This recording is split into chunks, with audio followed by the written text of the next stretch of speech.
घोड़ों का इस्तेमाल है, पर जब ये सभी पर्यटक जान बचाकर वापस भाग रहे होंगे तो आप सोचिए कि इस तरह के रास्ते में वो मंजर कितना भयावह रहा होगा। आतंकियों ने घने जंगलों में अपने ठिकाने बनाए और इस स्थान पर रेकी की।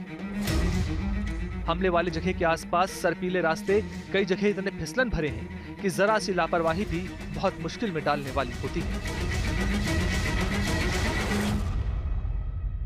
मैं इस समय पहलगाम के बैसरन घाटी में हूं, जहां पर आतंकियों ने कोहराम मचाया था, जहां पर्यटकों पर गोलियां बरसाई थी, चिन्हित कर करके लोगों का खून यहां पर बहाया था। ये इस इलाके में जहां पर आप इस टीले का अंत देख रहे हैं, इसी के साथ उस मेडो की शुरुआत हो जाती है। मैं इस समय यहां पर इसीलिए हूं क्योंकि वहां पर इस समय सुरक्षा बलों की कार्रवाई चल रही है। इस पूरे इलाके की गहन कोमिंग ऑपरेशंस लगातार चल रहे हैं। जिन हिस्सों को अभी तक नहीं देखा गया है उन्हें टटोला जा रहा है। ये आपको बता दें कि कॉर्डन तो शुरुआत में ही लग गया था, लेकिन अब उस सर्च की बारी है। इस पूरे हिस्से में चाहे वो जंगल हो, पहाड़ हो, मेडोज हो, कहीं भी छुप सकने की कोई गुंजाइश हो या फिर असलहे से जुड़ा हुआ कोई भी सबूत यहां से मिल जाए, वो सब उसकी तलाश यहां पर जारी है। घास का ये मैदान चारों तरफ गहरी घाटियों से घिरा हुआ है और ये स्थान नदियों, घने जंगलों और कीचड़ भरे रास्तों से भरा है। ऐसे में आतंकियों को ढूंढ पाना आसान नहीं है, लेकिन सुरक्षा बल एक संकल्प के साथ आगे बढ़ रहे हैं कि जब तक उन्हें उनके अंजाम तक पहुंचाएंगे नहीं, यह अभियान जारी रहेगा।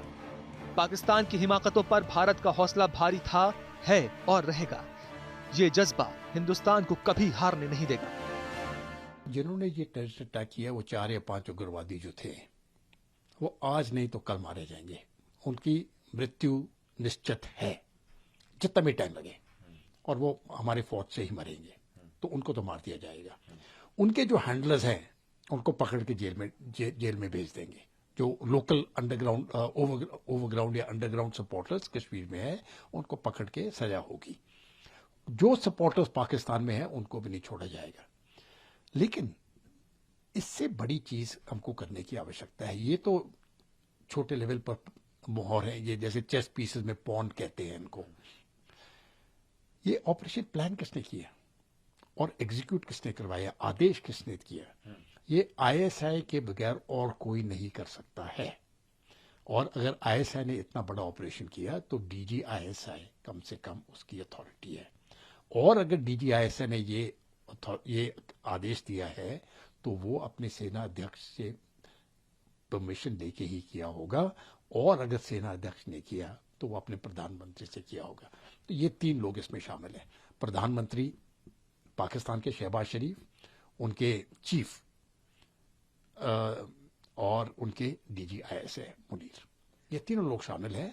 और इनको सजा लगाना मैं समझता हूं बहुत जरूरी है। आतंकवादियों ने इसी समय को इसलिए चुना क्योंकि उन्हें पता था कि पर्यटन के लिहाज से पीक सीजन है।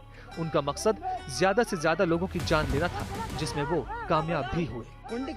लेकिन अब बारी भारत की है। पाकिस्तान ने जो सोचा भी नहीं होगा, उसे वो सजा मिलेगी।